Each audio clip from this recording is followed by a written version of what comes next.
مێژووی پڕشنگداری ئیسلام بخوێننەوە. ئیمامی عومەر رضی الله عنه، عومەری کوڕی خەتاب خەلیفەی مسلمانان، لە مەدینە نامەیەکی بەدەست گەیشت، وەفدێک لە دانیشتوانی کوفەوە هاتبوون بۆ لای، شکوایان کرد لە والیەکەیان لە سەرپەرشتاری شارەکەیان کە سەعدی کوڕی ئەبی وەقاس بوو. هەندێک تۆمەتیاندایە پاڵ نازانێ باش نوێژمان بۆ بکە، دادپەروەرنیە لەگەڵماندا. یەکسەر ئیمامی عومەر بە بروسکەیەک دەست بەجێ سەعدی کوڕی ئەبی وەقاسی لە کار لادا، لە والیەتی کوفە دووری خستەوە. بەڕێزان ئەم بابەتەم زۆر بەلاوە گرنگ و ورد بوو، ئێوەش بە جوانی گوێ لێ بگرن. ئەمە دیاریە بۆ کاربەدەستان لە مینبەری مزگەوتی ماڵی خۆمانەوە. سەعدی کوڕی ئەبی وەقاس چێیە؟ با تۆزێک بۆ دڵ و دەرونی ئاوەدانی خۆمان بچینەوە خزمەت ئەو زاتە پایە بەرزانە کە هەڵبژێردراوی خودای پەروەردگار بوون بۆ خزمەتی ئیسلام و پێغەمبەری ئیسلام صلی الله عليه وسلم، کە سەحابە ئازیزەکانی پێغەمبەری خوان صلی الله عليه وسلم و ڕەزا و ڕەحمەتی خوا لە سەحابە بێ. یەکێک لەو سەحابە پایە بەرزانە سەعدی کوڕی ئەبی وەقاسە.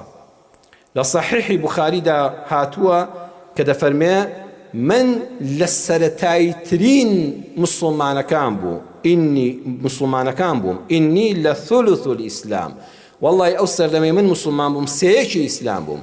یعنی لەوانەیە هەمووی دەکەس مسلمان نەبووبن کە من مسلمان بووم، لە سەرەتایترینە. چۆن ئەمڕۆ دەڵێن فڵان کەس لە پێشمەرگەی مەفرەزە سەرەتاییەکانە، واتە زۆر لە قەدیمەوە لەگەڵە.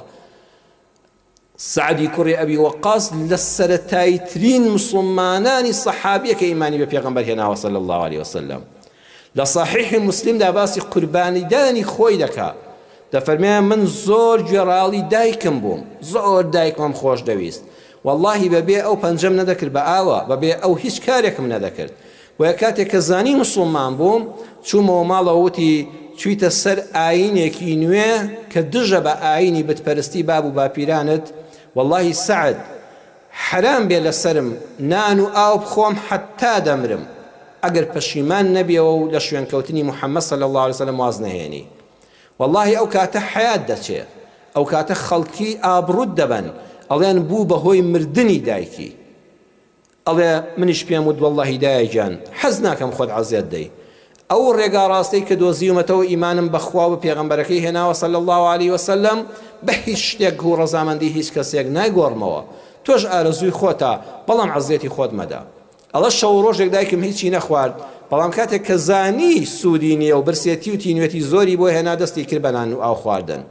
لە صحیحی مسلمدا فەرموودەکە هاتووە، لە پێم و دایەگیان واللهی خزمەتت